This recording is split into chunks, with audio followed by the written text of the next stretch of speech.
So what do you do when there is clearly high foot traffic, but nobody is stopping at your booth and you feel super defeated and disappointed when you leave the market? That was me. Literally like 3 weeks ago, I did 2 back-to-back markets. And when I say back-to-back, I literally mean like a day apart. And they were both high traffic markets. And I think the total sales that I did, I'm pulling up the sales right now because I want to show you guys receipts. So the total sales that I did, $242, and that's 2 markets. I'm going to tell you guys, I was so disappointed.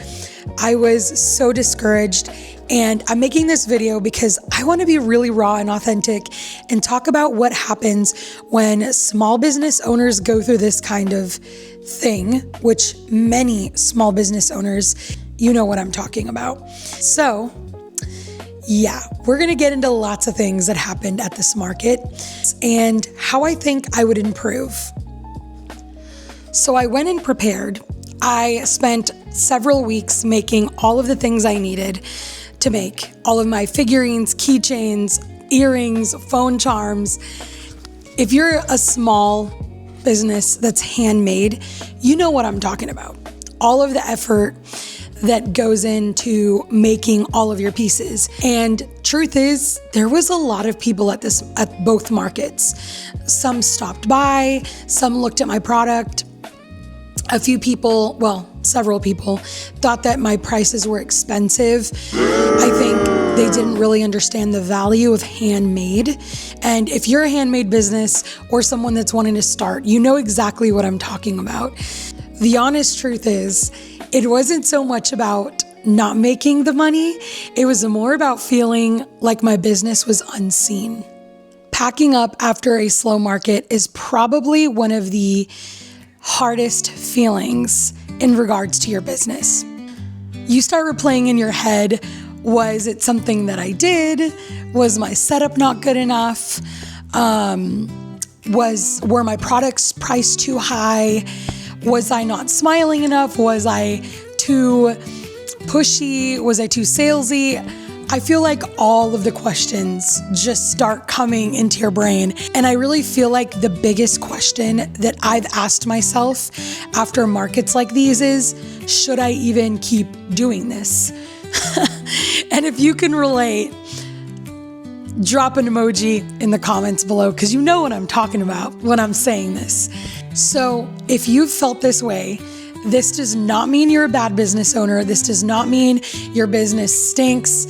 And it certainly doesn't mean that you should stop doing it. Here's the truth. 2 markets that didn't go well does not mean that I have a bad business. The same goes for you if you're watching this. There's a lot of things that go into markets, such as location, audience, time of year, even time of the week. As simple as that sounds, all of these factors can play a role in how well your market does. I did not walk away empty-handed. I walked away with these lessons. Lesson 1, not every market is meant for your niche. Just because it's a popular market doesn't mean that your audience is there.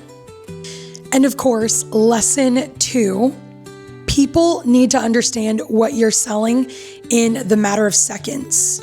So what I mean by that, if they're confused when they come to your booth or your table, they might just keep walking. And I've experienced this several times. Lesson 3, what you put out is what's going to be received. Meaning, if you're standing there looking bored, angry, frustrated, or you can just visibly tell you're not having a good time, people are going to sense that and they might not come up to your booth. Your story, your passion, and how you connect is really how your product sells.